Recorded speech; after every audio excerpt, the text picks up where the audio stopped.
अल्हम्दुलिल्लाहि रब्बिल आलमीन अस्सलातु वस्सलामु अला हबीबिही मुहम्मदिन व आलिही व इतरतिही व अहले बैतिही व अज़वाजिही व सहबिही व बारिक वसल्लिम।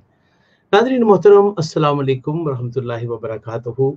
आज जिस शख्सियत का जिक्र लेकर हम यहाँ पे हाज़िर खिदमत हैं, और यकीनन आज एक बहुत बड़ी शख्सियत का जिक्र है, और उस शख्सियत को आप मिलना भी चाहेंगे, देखना भी चाहेंगे, उनको हर हवाले से आप जानेंगे कि वो शख्सियत ने किन किन पहलुओं पर बहुत काम किया है और किन किन हवालों से उन्होंने क्या कुछ अपनी ज़िंदगी के अंदर लोगों को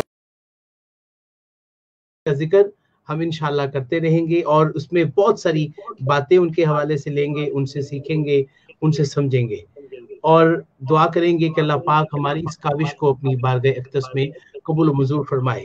और ख़ास तौर पर बाबों के साथ मुझे बहुत ज़्यादा वाबस्तगी है, मुझे बहुत जुस्तजू रहती है कि मैं ऐसे बाबों के बारे में सर्च करूँ, इनकी ज़िंदगी के बारे में लोगों को आगाही दी जाए। ये बचपन से मेरे साथ ये बात जुड़ी हुई है, और बहुत सारे लोग मुझे बाबा कहते हैं, लेकिन मैं बाबा हूँ नहीं उस सेंस में, यानी उनकी मोहब्बत है, शायद इस निस्बत की वजह से लोग मुझे बाबा भी कहते हैं मेरे नाम के साथ। ये मेरी को खुद साख्ता, अब खुद से नहीं कि मैं खुद कहूँ कि मैंने खुद लोगों को कहा मुझे बाबा जी कहे, ऐसी बात नहीं है। लेकिन ये निस्बत की वजह से, फैज़ की वजह से ये सारी चीज़ें बंदों तक मुंतकिल होती हैं। दुआ है कि अल्लाह पाक हम सबको ईमान में रखे, आका अलैहिस्सलाम की निस्बत में रखे, इत्तबा में रखे, और सच्चे बाबों के साथ हमेशा जुड़ा रखे।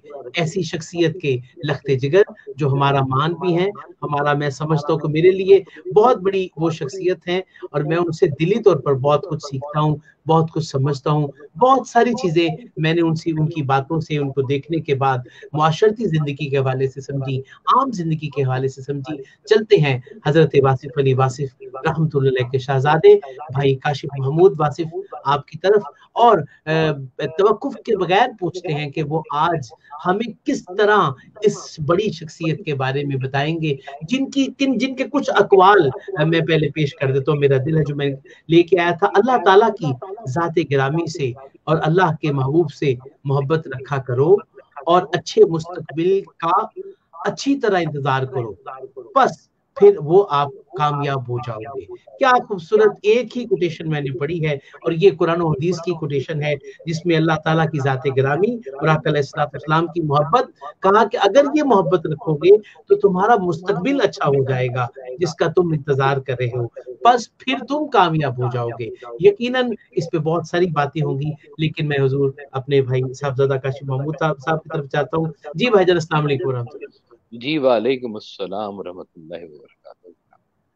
कैसे हैं आप? खैरियत से हैं? ठीक हैं? जी अल्हम्दुलिल्लाह जी, बिल्कुल ठीक ठीक आज बिल्कुल आपके ठीक। बाबा का ज़िक्र है, तो आज आप बड़े खूबसूरत भी लग रहे हैं, और बड़े स्मार्ट, मतलब खूबसूरत तरीके से आप आज तशरीफ़ लाए हैं। बड़े दिनों के बाद मैंने आपको इतना निखरा-निखरा देखा है, माशाअल्लाह। आपका आना वैसे बरकत हो, और आज हमसे जज़ाकल्लाह अच्छी से अच्छी चीज़ पहुँचे। और मैं अपने तमाम सुनने वालों को, देखने वालों से अर्ज़ करूँगा कि आप इनबॉक्स में भी हमें मैसेज कर सकते हैं, जो भी, जिस तरह के भी सवालात आप आज करना चाहते हैं हज़रत वासिफ़ अली वासिफ़ रहमतुल्लाह अलैह के बारे में। आप कॉल भी कर सकते हैं, एक नंबर भी हम आपको देंगे आधे वक़्फ़े के बाद प्रोग्राम के हवाले से, कि आप कोई बात पूछना चाहते हैं उस बड़ी शख्सियत के हवाले से, तो उस पे भी बात की जाए। उसके साथ-साथ मैं चाहूँगा कि ज़्यादा से ज़्यादा प्रोग्राम को शेयर कीजिए, ज़्यादा से ज़्यादा दोस्तों तक प्रोग्राम को पहुँचाइए, ताकि जो बातें, ये कुछ ड्यूटीज़ के लोग हैं, कुछ इस तरह के लोग हैं, बाबे ऐसे भी होते हैं, बाबे ऐसे भी होते हैं, क्या ऐसे भी होते हैं? इस सोच के साथ आज याद वासिफ़ अली वासिफ़ में चलते हैं काशिफ़ भाई। जी काशिफ़ भाई, बिस्मिल्लाह। जी बिस्मिल्लाहिर्रहमानिर्रहीम। जब भी कोई बुजुर्ग होते हैं, अल्लाह के वली होते हैं, तो कहीं न कहीं से कुछ सफ़र का आगाज़ तो होता ही है जी। जी, और दुरुस्त। उसकी कहीं न कहीं पे कोई परवरिश, कोई न कोई ऐसी बात हो रही होती है कि तरबियत का एक हवाला किसी न किसी शक्ल में ज़रूर चल रहा होता है। जी, मैं आज के प्रोग्राम में थोड़ी-सी सरकार हज़रत वासिफ़ अली वासिफ़ रहमतुल्लाह अलैह की कुछ फैमिली बैकग्राउंड, और कुछ वहाँ से कि हम लोग कहाँ से शुरू हुए, और सरकार वाइस साहब की तरबियत उनके बुज़ुर्गों से कैसे हो रही थी, या कैसे-कैसे बात शुरू हुई है।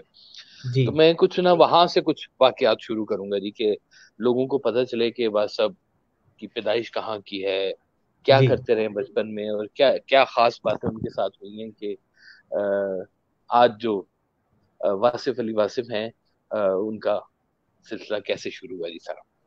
जी। हम लोग जी हैं जी, हमारा ताल्लुक है खुशाब से जी, सरगोदा के ठीक करीब ही एक जगह है जी खुशाब। और सरकार की जो पैदाइश है वो है 15 जनवरी 1929 की जी, 29 की। ठीक।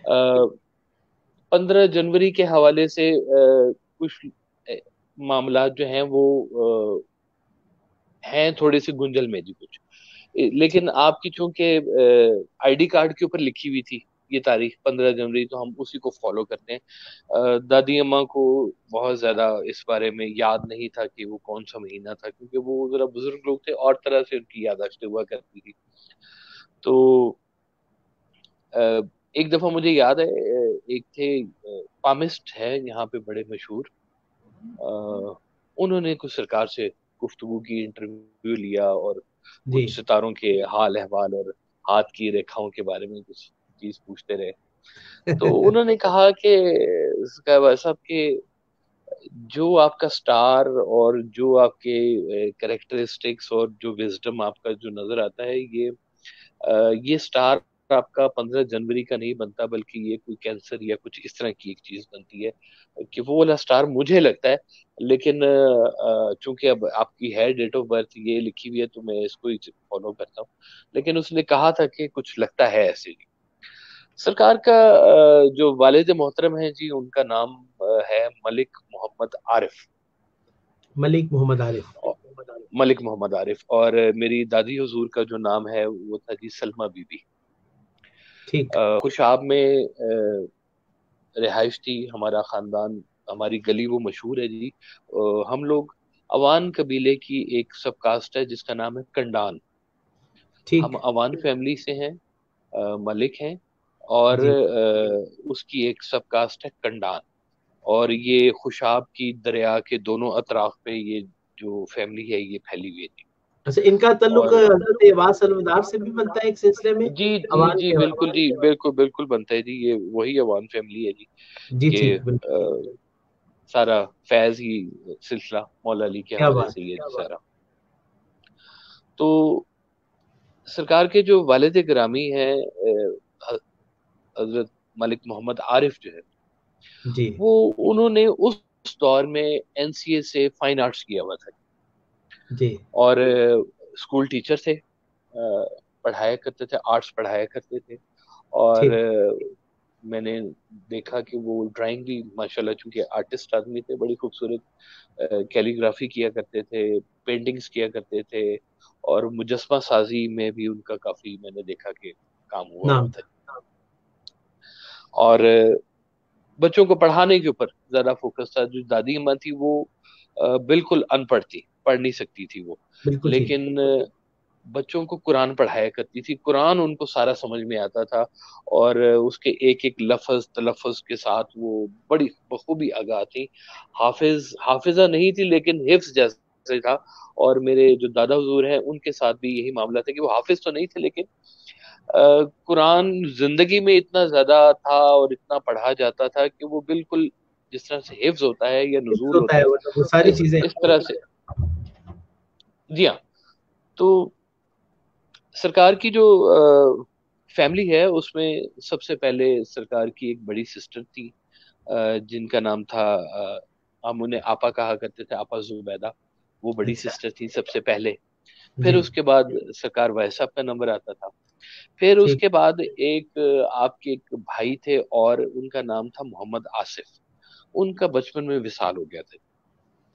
ठीक। और उसके बाद फिर आपकी तीन हमशीरें थी जी, जमीरा, सगीरा और शमीम, जिनमें पुप्पो शमीम जो हैं वो हयात हैं। अल्लाह उनको सेहत दे, तंदुरुस्ती दे दी। आमीन, और अल्लाहुम्मा आमीन। उसके बाद मेरे एक चचा शौकत महमूद मलिक, जो प्रोफेसर रिटायर हुए हैं गवर्नमेंट डिग्री कॉलेज से, उनका भी अभी जी। कुछ अर्सा पहले विसाल हुआ है। और सबसे छोटे जो थे वो मेरे एक और चचा मलिक गयास अमजद। तो ठीक। वो स्क्वाड्रन लीडर रिटायर हुए हैं एयरफोर्स से, और कुछ दरसो तदरीस के कुछ मामलात में वो भी मशगूल है जी। ठीक। ये आपका घराना था जी, आपकी फैमिली जो सारी है। सरकार की जो विलादत है वो भी बड़ी एक यादगार वाकया है जी, क्योंकि हमने अपने बुजुर्गों से सुन रखा है। सरकार के जो नाना थे जी, नाना हुजूर, वो बहुत आलिम दीन किस्म के इंसान थे जी, वो जंग में रहा करते थे वो। उनका ठीक। नाम था हाफिज मलिक मोहम्मद अमीन। और उस दौर में लोग उनके पास भी बड़े जौक दर जौक जाया करते थे और अपने दीनी रूहानी मसाइल के लिए उनसे रुजू किया करते थे। ठीक। तो जब सरकार के पैदाइश का वक्त था, तो सरकार के जो नाना हजूर थे मलिक मोहम्मद अमीन साहब, वो भी वहां पे तशरीफ रखते थे। तो ठीक। आपको पता है वो मिडवाइफ्स का ही दौर था, दाइयां हुआ करती थी, और तो जी। हॉस्पिटल वगैरह वाले मामला जरा कम ही हुआ करते थे। तो दाई ने जब आपकी पैदाइश हुई तो दाई ने शरारतन आके हाफिज साहब से कहा कि जी मुबारक हो, बेटी आई है। अच्छा। तो आपने कहा कि मैंने तो आसमानों से सुना है कि वासिफ आ रहा है मेरा, तुम कैसे कह रही हो कि बेटी आ गई है? हम्म। तो वो फिर बाद में उसने मुस्कुरा के बताया कि जी बेटा है आपके घर। तो सरकार का जो नाम मुबारक था वो आपकी पैदाइश से पहले ही आपके नाना हुजूर ने तय वासिफ कर जो लिया। है वो तय कर लिया होता कि जी वासिफ मेरा आ रहा है। क्या अब बात वो है। क्या इतला थी, कैसे बात थी, वो तो अब वो जाने। कोई ना कोई राब्ता तो होगा ना जी, कि हाँ हाँ। सरकार के आने की इतला थी कहीं से। तो जो सरकार के वालिद मोहतरम थे ना, मलिक मोहम्मद आरिफ साहब, वो भी मैं बचपन में उनको देखता रहा हूँ अपने बचपन में कि इंतहाई शफीक, बहुत खूबसूरत उनका बड़ा रौनक चेहरा, बड़ी खूबसूरत उनकी वाइट बारिश दाढ़ी वाले हाँ, थे जी, दाढ़ी वाले बाबा जी। जी हमारे। और एक बहुत बड़े साइज का कुरान पाक था जिसको वो हर वक्त वो पढ़ा करते थे उंगली के साथ। और मतलब वो ऐनक जरा कम लगाते थे, ऐनक थी उनकी। ठीक। सरकार की यहाँ से मतलब जिंदगी का आगाज हुआ आगाज हुआ। कि बाबा जी जो हैं वो 5 वक्त के नमाजी, अम्मा जी जो मेरी दादी हजूर हैं वो 5 वक्त की नमाजी, बच्चों को कुरान पढ़ाना, दोनों को, लड़कों को लड़कियों को, मेरी दादी अम्मा भी करती थी और मेरे दादा हजूर भी करते थे। और इसके अलावा जो मस्जिद में तबलीग के हवाले से काम या लोगों की दीनी और रूहानी मामलात जो होते थे उसके बारे में डिस्कशन, और वो लोगों का वहां पे आना, वो सिलसिला एक पहले से था। और ठीक। हमारे जो बुजुर्ग हैं उनका आस्थानों के ऊपर जाना उस वक्त से था।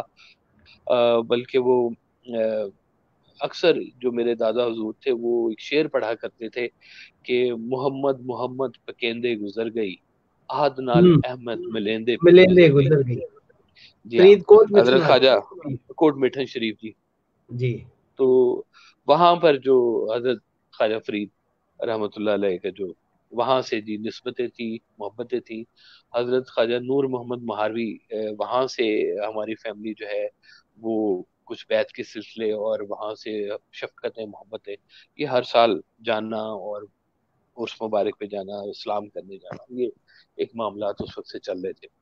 तो चूंकि घर में थोड़ा सा चिश्तियाना माहौल भी था, तो मैंने अपने बचपन में देखा कि हमारी फैमिली में कोई भी शादी होती थी, फंक्शन होता था, तो कवाली जरूर हुआ करती बिल्कुल ठीक। थी कि लोग जितने फैमिली वाले वहां इकट्ठे होते थे, तो वो एक उसकी खूबसूरती ये होती थी उस सारे फंक्शन की कि कवाली की महफिल वहां जरूर होती थी।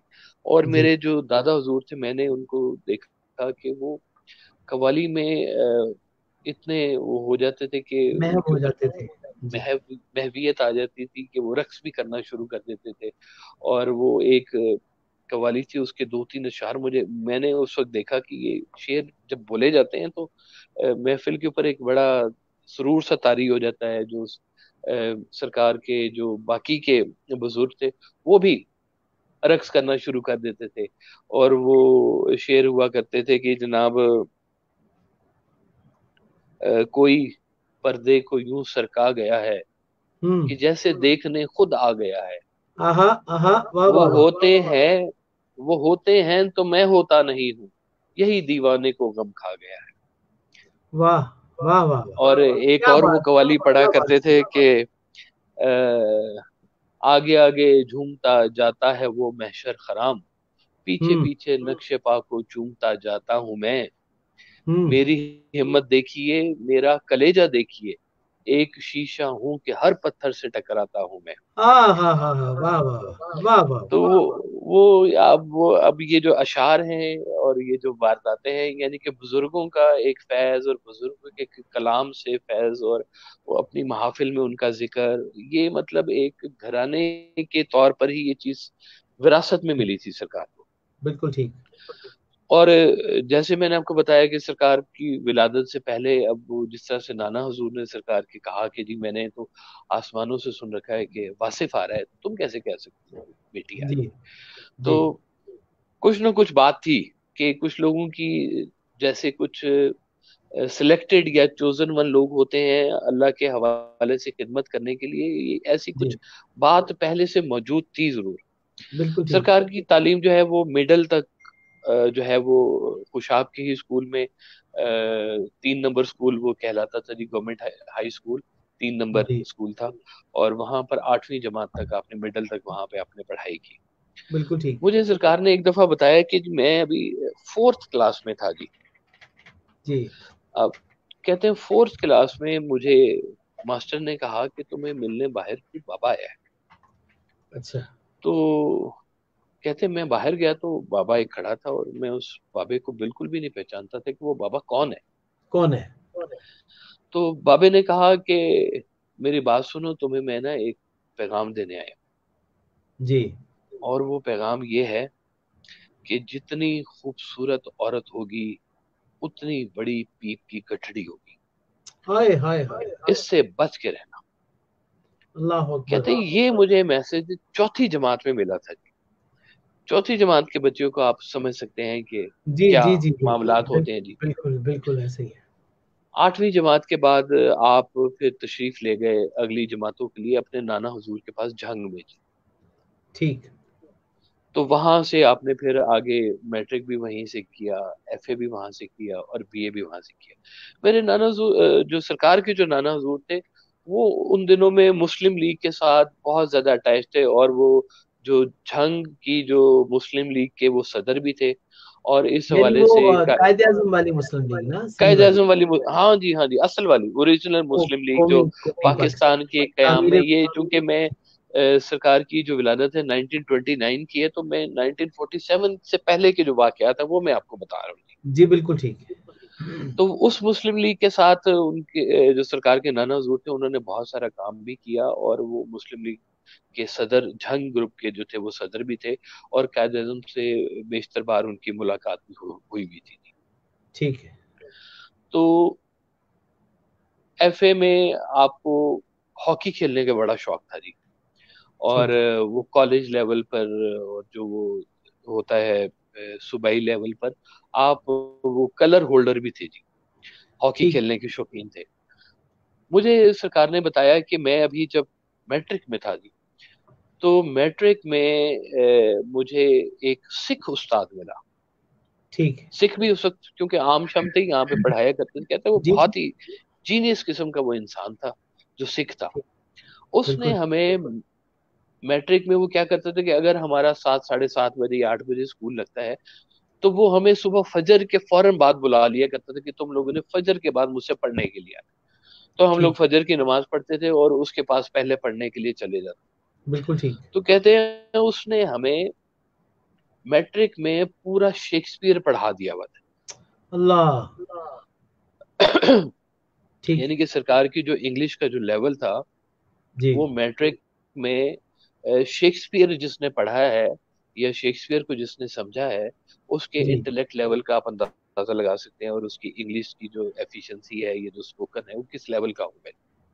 तो सरकार ने वो, कहते हैं हमने मैट्रिक में शेक्सपियर के जितने प्लेस थे वो हमें उस सिख ने पढ़ा दिए हुए थे। ठीक है। तबीयत का रुझान था आपका।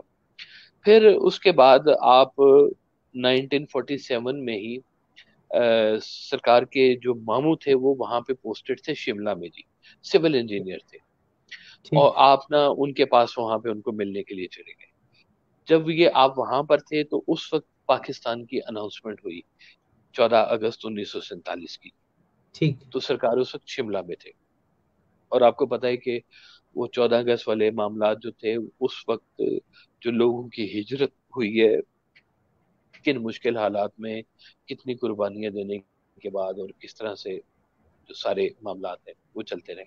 तो सरकार भी जब शिमला से जब वो पाकिस्तान तशरीफ लाए थे खुशाब के लिए, तो वो उन सारे मनाजिर से कि रेलगाड़ी पूरी की पूरी कटी हुई आ रही है और वो हाय, छुप छुपा के और जुल्म देखते हुए, वो सारी जो कैफियत थी वो सरकार उनमें से गुजरे थे। और बिल्कुल वो ठीक। जब इसी मुशाहिदे में थे उनके। वो सब चीजें उनके मुशाहिदे में थी, उन पर वो उनके दिल पर वो गुजरी थी सारी जो वारदात थी।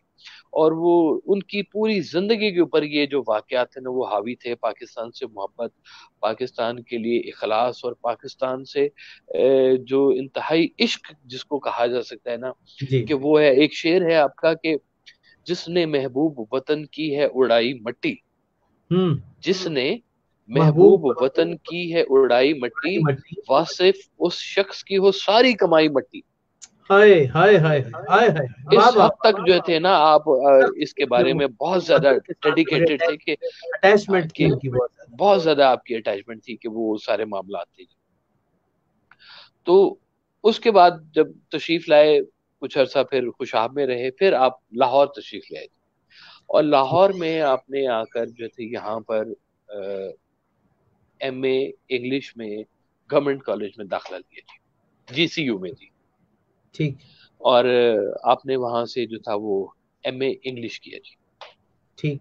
आपने साइमल्टेनियसली जो इस सिविल लाइंस कॉलेज के साथ ही है ना लॉ कॉलेज, जी। वहां पर आपने साथ में दाखिला भी लिया, लेकिन लॉ आपने कुछ अर्सा पढ़ा लेकिन लॉ मुकम्मल नहीं किया। छोड़ दिया। ठीक। और फिर उसके बाद आपने एमएससी मैथमेटिक्स जीसीयू में ही आपने फिर अगला एडमिशन ले लिया।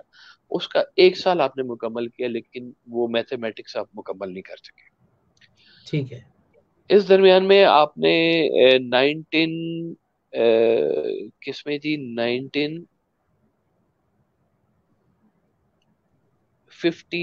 3 जून 1954 में ठीक। आपने सीएसएस का इम्तिहान। हाँ, ये मैं बड़ी इस पे मैं बात करना चाह रहा था जी। हाँ, आपने सीएसएस का इम्तिहान दिया 1954 में, जी। और उसमें आपकी 17th पोजीशन थी। यानी काफी आप समझ सकते हैं कि ग्रेट वो सौ ग्रेट। 150 बंदा होता है, 250 बंदा होता है, उसमें जी, आपकी ऐसे ही, और उस दौर 17th के अंदर। पोजीशन थी उस दौर के अंदर। उस जी दौर हाँ। में जिस वक्त लोग कोई बीए भी नहीं होता था जी, बड़ी मुश्किल बात होती थी, तो सरकार दुरुस्त। एमए इंग्लिश थे, एमएससी मैथमेटिक्स कर रहे थे और साथ में आपने सीएसएस दिया। लेकिन ठीक। सरकार की तबीयत में कभी भी नौकरी और गुलामी वाला काम, अगर आजाद तबीयत के आप आदमी थे शुरू से ही, बिल्कुल तो ठीक। वो आपने सीएसएस आपने ज्वाइन ही नहीं किया, ठीक है। आप वो नौकरी वाली तरफ गए ही नहीं। और ठीक। आपने क्या किया कि उसके फौरन बाद एक रीगल चौक पे एक कॉलेज हुआ करता था, मोहम्मदन एंग्लो कॉलेज, कुछ ऐसा था, एंग्लो पंजाबी कॉलेज उसका नाम था जी। वहां पे ठीक एक है। डॉक्टर साहब थे जो पंजाबी वो पढ़ाया करते थे, और सरकार वहां पर जो थी वो इंग्लिश इंग्लिश पढ़ाई। पढ़ाया करती। जी हाँ। ये आपने शुरू किया वहां से जी सारा मामला। जी। और उसके कुछ ही अरसे के बाद 6 नाभा रोड के ऊपर आपने अपना कॉलेज बना लिया 1963 में जी। और उस कॉलेज का नाम था लाहौर इंग्लिश कॉलेज। ठीक। लाहौर इंग्लिश कॉलेज कि अगर अकेले मजमून के ऊपर बात की जाए तो शायद हमें एक अलग से उसके लिए प्रोग्राम करना पड़ेगा। लेकिन कुछ चीजा चीजा बातें मैं आपको उसकी जी। जी बता देता बिल्कुल। हूँ कि लाहौर इंग्लिश कॉलेज क्या था जी। लाहौर इंग्लिश कॉलेज ऐसा था, ऐसा शुरू हुआ वहां पर के लोगों ने जब वहां पे पढ़ना शुरू किया तो बाहर जो नाभा रोड थी वो शुरू से आखिर तक जो थी वो साइकिलों से भरी होती थी। इतना स्टूडेंट होता था जी आपके पास। मुझे चूंकि मेरी अपनी याददाश्त के अंदर वो चीज मौजूद है, मैंने ठीक। देखा हुआ है, मैं रहा हुआ वहां पर। नीचे ठीक है। वाले पोर्शन में क्लासेस हुआ करती थी और ऊपर वाले पोर्शन में आपने रिहाइश रखी हुई थी। अरे। तो लाहौर इंग्लिश कॉलेज, क्योंकि तबीयत में आपका वो था नहीं ना कि कारोबार करना है, जी, बिजनेसमैन। कारोबार वाली मेन तबीयत सोच नहीं थी सोच। आपकी। बिल्कुल हाँ, ठीक। वो बल्कि जब कोई फकीर आया, खाना दे दिया, किसी को कुछ पैसे दे दिया, बच्चों की फीस माफ कर दी, हाफिज कुरान आ गया तो फीस माफ कर दी। वो बड़े खूबसूरत हैं, एक यहाँ के अभी के राइटर हैं शफीकुर रहमान साहब, जी। हाफिज शफीकुर रहमान साहब। हाफिज शफीकुर हाफिज रहमान। शफीकुर रहमान, जी हाफिज शफीकुर रहमान साहब ने भी सरकार से उस दौर में पढ़ाई की। तो ठीक। कहते मैंने बताया कि जी मैं हाफिज हूँ। तो आपने कहा कि अच्छा तुम फलाने रुकू से फलाने रुकू तक मुझे सुनाओ अभी। तो ठीक। कहते मैंने वो उस रुकू की तिलावत करके सरकार को सुनाई। तो हम्म। आपने कहा कि ठीक है, और आपने जेब वो दराज में से जो फीस थी मेरी वो निकाल के मुझे वापस कर दी। वाह। अ, तो वो एक दिन अकाउंटेंट जो था उसने कहा भाई साहब ऐसे तो बिजनेस नहीं चलते, ऐसे तो कारोबार नहीं चलते कि जो फीस आती है आप आधों को माफ कर देते हैं, किसी हाफिज साहब को दे देते हैं, कभी किसी फकीर को दे देते हैं, तो ऐसे तो नहीं चलेगा काम। हाँ।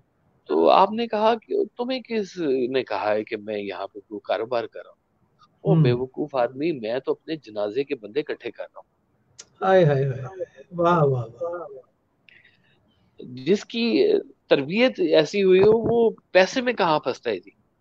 और ये हाय। बड़ी बात थी कि उस दौर के जो लोग थे वो बाद में भी अब तक भी कुछ लोग मौजूद हैं जो उस जी। कॉलेज से पढ़े हुए हैं। उनमें बहुत बड़े जजेस मौजूद हैं, आर्मी से रिटायर्ड कई बहुत बड़े अफसर मौजूद हैं जो सरकार से उन दिनों में पढ़े हुए हैं। मेरी भी उनसे कई लोगों से मुलाकात है जो हम्म। वहां पर पढ़े हुए। तो सरकार ने ये सिलसिला शुरू किया। और फिर होता क्या था कि दिन में क्लासेस होती थी और रात को जो थी वहां पर कभी जिक्र की महफिल हो रही है, कभी कवाली हो रही है, कभी बुजुर्ग इकट्ठे हुए हुए हैं और चाय चल रही है और मामलात जरा और से और चलते जा रहे थे। बिल्कुल ठीक। तो रात को जो थी वो दाता साहब रोज की हाजिरी थी, रोज की, कि डेली। वो इकट्ठे होना है। और वहां से नाभा रोड से पैदल आप जाते थे दाता साहब, और हाजिरी दे के सुबह की फजर की नमाज के बाद आपने आना, और फिर फजर के फौरन बाद फिर आपने क्लासेस भी लेनी शुरू कर दी। उस दौर में एक ग्रुप गया था जी जी। इंडिया, ठीक। हजरत अमीर खुसरो के उर्स बारगाह। मुबारक के मौके के ऊपर। ठीक। तो अभी कुछ अर्सा पहले तक भी जाते होते थे, आजकल तो मेरे ख्याल है बंद हो गए हैं ग्रुप शुप जाने जी। की वहां से। तो सरकार उस ग्रुप में पहली दफा इंडिया तशरीफ ले गई और वहां पर आपकी हजरत निजामुद्दीन औलिया के मजार पर वहां पे आपकी दस्तार बंदी भी हुई थी, जो रवायतन जो ग्रुप के लोग आते थे शायद सबके साथ हुआ करते। अच्छा आपको अंदाजा होगा कि जब वहां से इंडिया से लोग यहाँ आते हैं या यहाँ से लोग इंडिया जाते हैं तो बहुत मखसूस से शहर होते हैं जिनका वीजा मिलता है, मतलब पूरे इंडिया का नहीं मिलता और पूरे जी पाकिस्तान नहीं। का भी नहीं उनको मिलता। बिल्कुल ऐसे। तो वो उस वीजा में जो था वो सिर्फ दिल्ली तक का वो था सारा कि जी आप यहाँ तक रह सकते। और लेकिन आपकी जो हाजिरी है वो हजरत ख्वाजा मोइनुद्दीन चिश्ती अला रहमा के मजार पर भी है जी। ठीक है। अब ये वो आप जानते हैं कि वो दिल्ली से अजमेर शरीफ जो है काफी दूर है जी, को 7-8 घंटे की ड्राइव बनती है वहां पे ठीक है। जाने के लिए। तो ठीक लेकिन है। सरकार वहां पर भी गए और वहां पर भी आपने हाजिरी दी, क्योंकि मोहब्बत का सिलसिला तो सारा चिश्तिया सिलसिला चल ही वहीं से रहा था, बचपन से मिला है। बचपन से चल रहा था। तो आप दरमियान में उधर भी गए और वहां पर भी हाजिरी दे के गए। लेकिन जो ग्रुप के लोग हैं वो कहते हैं कि जी हमें नहीं पता चला कि वैसे सब किस वक्त गए हैं और किस वक्त आए हैं, वाह। लेकिन गए हैं आप। ठीक है। वहां पर आपकी मुलाकात हुई थी हजरत शाह नियाज बिन नियाज के एक गदी नशीन आ रहे हैं, उनका नाम था हसन मियां सरकार, जिनके आजकल जो उनकी उनकी औलाद में जो आगे तशरीफ फरमा है इस वक्त उनका नाम है हसनी मियां सरकार, जो है इस वक्त वो मौजूद है नहीं। ठीक उनके है। जो वालिद साहब थे हसन मियां सरकार, उनकी सरकार से वहां पर दिल्ली में मुलाकात हुई। ठीक और है। फिर एक खास मोहब्बतनामा जो था उनके साथ शुरू हुआ। कुछ ठीक। लोगों ने ये कहा कि जी सरकार की वहां पर बैत है हसन मियां ठीक। सरकार के पास। ठीक। लेकिन मैं इस बारे में श्योर नहीं हूँ, क्योंकि अगर कोई हमारा पीर खाना ऐसा होता ठीक है। तो हमें सरकार ने बताया होता कि भाई ये पीर खाना है तुम्हारा, ठीक इधर है। सलाम किया करो। और उस दौर के जो मुरीदैन हैं, जो एक पुराना सिलसिला चलता आ रहा है कि आप जिस सिलसिले में भी हो, उस सिलसिले का जो शजरा है वो भी आपको अजपर होना चाहिए। वो उसको जी, इबादत के तौर पर याद करते हैं कि भाई हमारे जो पीर साहब हमारा हैं, सिलसिला इनका कहाँ जा कहाँ हमारा से सिलसिला कहाँ तक जाके किस जी आगे बुजुर्ग हस्ती के साथ मिलता है। मिलता है, बिल्कुल ऐसे ही। लेकिन हसन मियां सरकार का पाकिस्तान आना, उनकी मुलाकातें होना, ये इस बात के सबूत हैं कि एक को मोहब्बतनामा था जरूर आपका हसन मियां आपस में, सरकार के लेकिन साथ जी। आप शैफ तरीकत थे कि नहीं थे ये नहीं पता था। इस बारे में जी मैं जी मुकम्मल तौर पे आगाह नहीं हूँ। फिर जी आपकी एक और मोहब्बतनामा था जी, जी पीर साहब देवल शरीफ के साथ जी, पिंडी में जो मरी में जिनका जी आस्थाना शरीफ भी है जी। पीर साहब देवल शरीफ के साथ आपकी बहुत सारी तस्वीर भी है जी। और ठीक। पीर साहब देवल शरीफ के जो बेटे हैं, उनकी शादी के ऊपर सरकार ने एक सेहरा मुबारक भी लिखा था जी। वाह। और उनको वो सेहरा मुबारक वहां पढ़ के बड़ा अच्छा ट्रेंड हुआ करता था जी पहले के लोग जी हाँ सेहरा जी हाँ। लिखा करते थे, दुआएं देते थे सेहरे में, अशार में। अब तो शायद पता नहीं कहाँ ये सारे मामला चले लेकिन गए। पीर साहब देवर शिव जो है वो एक बड़े बारगाह हुजूरी आका अलैहिस्सलाम की बारगाह में हुजूरी वाली शख्सियत में कचहरी मुस्तफ़ा अलैहिस्सलाम में जाने वाले लोगों में से है। जाने वाले लोगों में से हैं जी, बहुत जी, मुस्तनद लोगों में से हैं ये जी वो। बहुत मुस्तनद लोगों में से जी। मुस्तनद लोगों में से हैं। जी और सरकार की उनसे भी बहुत ज्यादा उनसीयत थी और बहुत ज्यादा आपसे मोहब्बत थी। बल्कि ये वो दौर था कि आप तकरीबन महीने में एक दो मर्तबा बाई एयर पिंडी जाया करते थे उनसे मुलाकात के लिए। उस वक्त ठीक। बाई एयर जाना बड़ा यूनिक चीज हुआ करती थी, बड़े जो मानी खेज जी बिल्कुल। जी हाँ दुरुस्त है जी, बिल्कुल ऐसे ही है। सरकार ने सरकार वाले साहब ने पीर साहब देवल शरीफ को एक हिरन का बच्चा भी तोहफा दिया था जी। जी ये मेरे नॉलेज में है। ठीक है। फिर जब आप इंडिया से तशरीफ लाए ना, तो इंडिया से तशरीफ लाने के बाद आपकी जो कैफियत थी ना वो बहुत यकसर बदल गई थी। शायरी उससे पहले आप नहीं किया करते थे, और आपने इंडिया से आने के बाद कुछ अरसे बाद आपने एक रात में 70 गजलें और नज्में लिख दी थी, एक ही रात में। और उससे पहले एक शेर भी नहीं कहा।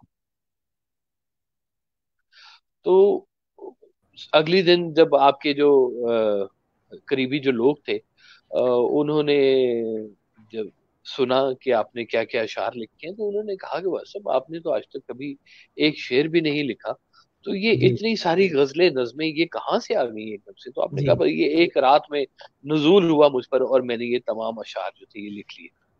ठीक है।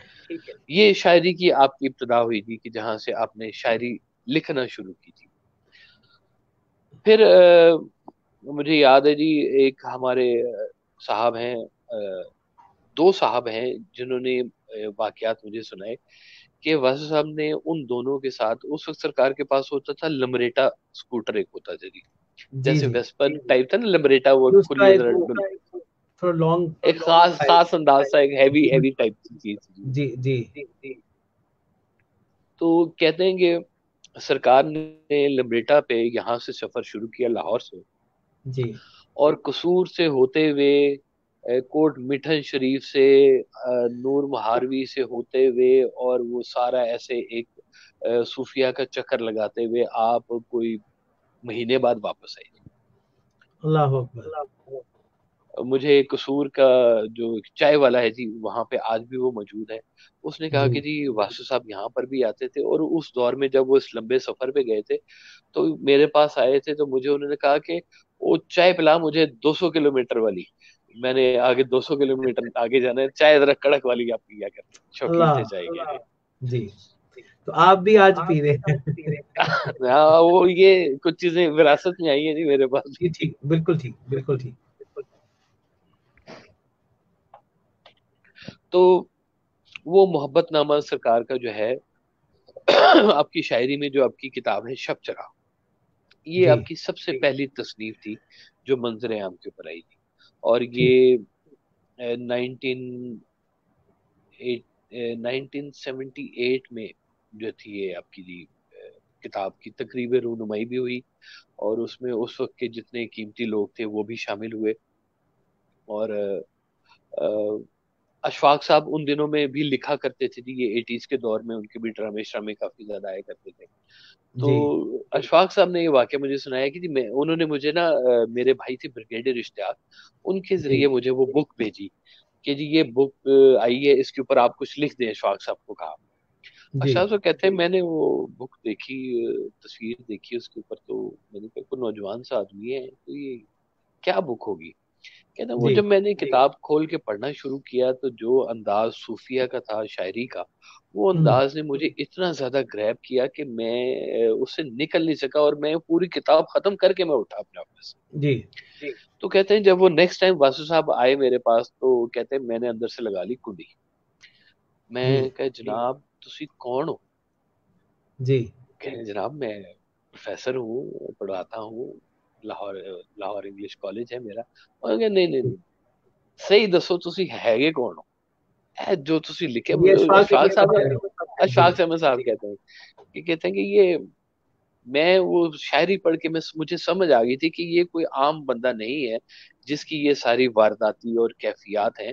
वो हाय आप हाय आज भी पढ़ें शायरी में कि वो जैसे वो कहते हैं ना कि वासिफ मुझे अजल से मिली मंजिले अबद, हम्म वासिफ मुझे अजल से अजब से मिली मंजिले मंजिले अबद। अबद, हर हम्म दौर पर मुहीत हूँ जिस जाविये में हूँ।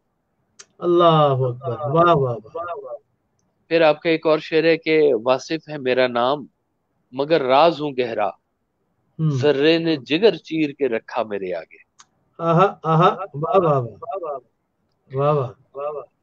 और फिर वो जो सूफिया कराम से आपकी जो मोहब्बत थी वो बहुत ज्यादा अच्छा थी। मुझे काशिफ, एक इसमें और एक बात बड़ी जी खास, किस दौर के अंदर किन किन दो हस्तियों का जिक्र आपने खास तौर पर किया। जी, एक एक और हिंदुस्तान भी हस्ती का मैं आपसे जिक्र और करना चाहूंगा, बहुत कीमती पाकिस्तान हस्ती है पाकिस्तान। जी। उनका नाम है साईं मोहम्मद हुसैन साहब। अ, उनको वो खलीफा अव्वल थे कामावाली सरकार के जी, गुजरात वाली जो कामावाली सरकार है, ठीक है ठीक है। चिश्ता कादरिया में है वो। और उनके जो खलीफा अव्वल थे जी वो गुजर खान में थे जी। उनका नाम था साईं मोहम्मद हुसैन साहब। और ठीक वो भी बहुत ताकतवर बुजुर्ग थे जी। मेरी ठीक उनसे, मुझे शर्फ हासिल है कि मेरी उनसे मुलाकात हुई भी है जी। ठीक और सरकार ने उनकी शान में भी जो है वो एक मनकबत भी बड़ी खूबसूरत पेश की हुई है, और है। आज कल उनके वो मजार के ऊपर वो जो है चश्मा भी है जी, मनकबत जो है। ठीक ठीक है। अ, उन उन बुजुर्गों की एक शान ये थी कि उन्होंने पिछले 40 साल से चुप का रोजा रखा हुआ अल्लाह अकबर। था। बोल सकते थे खामोशी इख्तियार लेकिन की। आपने चुप, खामोशी इख्तियार की हुई थी। और उनके एक वो असिस्टेंट से हुआ करते थे, वो मुझे याद है, वो कभी कभी सरकार की बात का तर्जमा करके आगे बता दिया करते थे कि सरकार इस वक्त ये कह रहे हैं। तो मुझे याद है मैं उनके अपने वालिद मोहतरम सरकार के साथ जब मैं उनको मिलने के लिए गया वहां पर, तो उन्होंने बड़ी गर्म जोशी से वो मुलाकात भी की, बड़ा अच्छा खाना भी हमें खिलाया। जी, उन्होंने अपनी जिंदगी में अपना आस्थाना बना लिया हुआ था, और वो यानी कहते थे कि आस्ताने ये से बस तैयार मुराद, हो। यानी रुखसती का अपना सफर जो अपना मजार, अपना मजार जो है ना जी, वो रुखसती का उन्होंने सफर। अपनी रुखसती का सफर जो था वो अपना पूरा जी, मजार, कब्र मुबारक सब कुछ आपने ना तैयार की हुई थी, और कहते थे कि बस ये मैंने इसी में जाना है, और आप उसी में तशरीफ लेके गए। अल्लाह तो वो अकबर। मजार सारा बन गया हुआ था। तो हम जब वो खाना शाना खा के, तो वो हमें लेके गए कि ये मेरा मजार है। कच में और एक मुख्तसर सा वक्फा लेते हैं, नंबर क्योंकि जी, देना है, सवाल।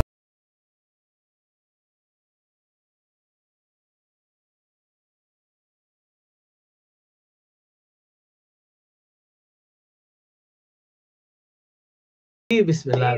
जी काशी भाई, नंबर हम दे रहे थे लोगों को ताकि स्क्रीन पे लोग, आप इनबॉक्स में भी, आप मैसेजेस बॉक्स में भी अपने आप फोन सवालात नंबर, फोन नंबर करते बेशक बोल भी दें, अगर कोई सरकार हैं। के किसी हवाले जी, से कोई मैं वो सवाल पूछना चाहें। बार बार सामने बिल्कुल नंबर चलेगा, ताकि इस पे जो ज्यादा से ज्यादा लोग इस पे प्रोग्राम, क्योंकि नाज़रीन मोहतरम कभी कभी मौका मिलता है और इतनी तफसील से हम ऑनलाइन बैठकर आपके लिए आसानी दे रहे हैं कि ऐसी हस्ती के बारे में, मैं तो जब जब उनको पढ़ता हूँ मैं सोचता हूँ कि लगता है कि उन्होंने कोई हदीस की किताब पढ़ी है, लगता है उन्होंने किसी कुरान पाक का तर्जुमा, तशरीह आसान लफ्जों में आम बंदे तक पहुंचाया है। लेकिन मुझे लगता है कि नाज़रीन मोहतरम वो किसी ड्यूटी पर फाइज थे। और आप देखें कि एक कैफियत भरा जुमला जो आप समाप्त फरमाएंगे,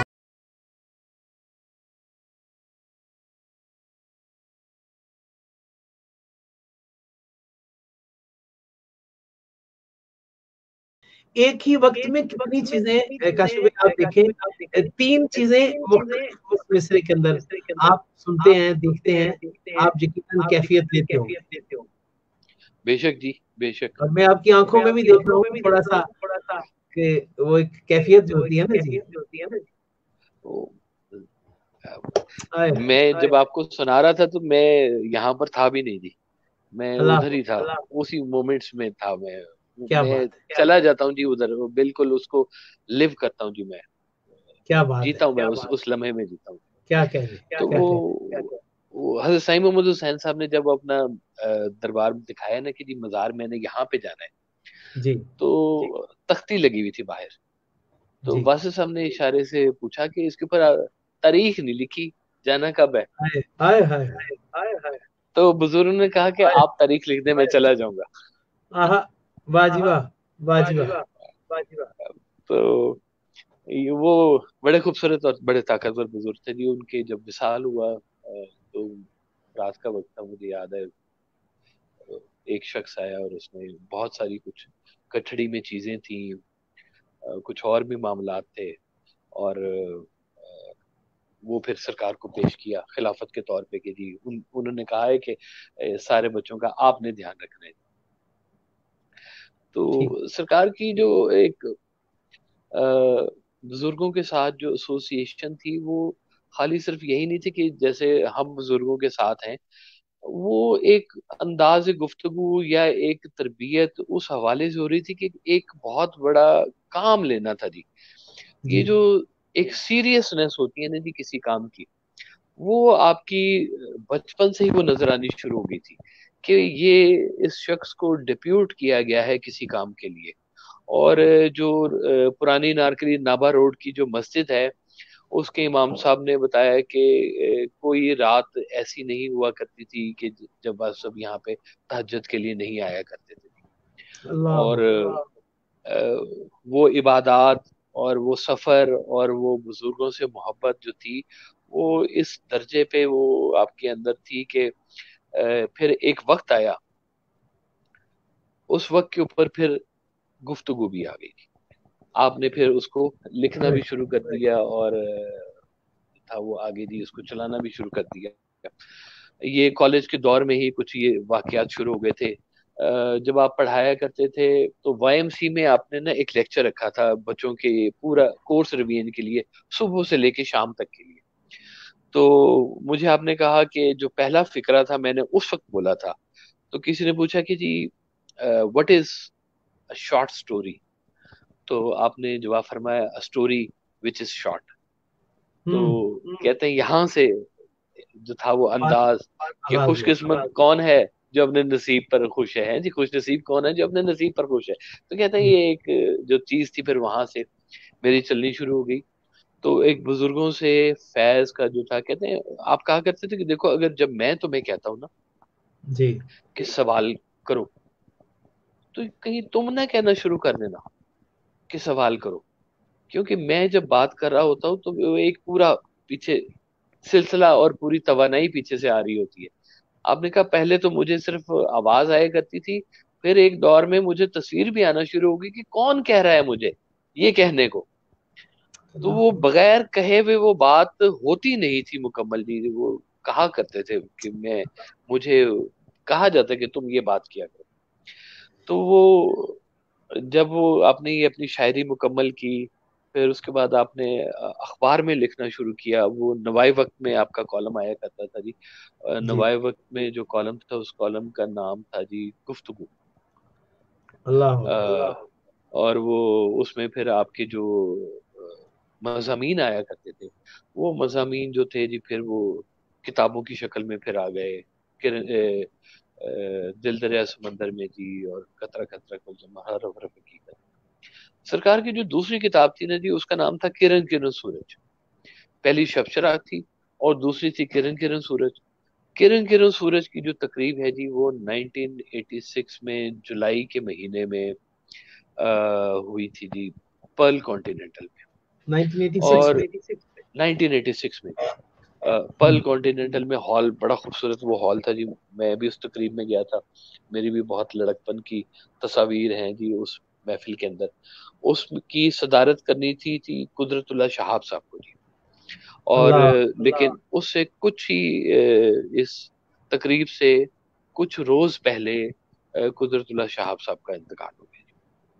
अल्लाह। लेकिन उनका जो लिखा हुआ मजमून था, वो रेहाना औरंगजेब साहिबा थी, उन्होंने वहां पर उस महफिल में पढ़कर भी सुनाया पढ़कर था सुनाया। जी।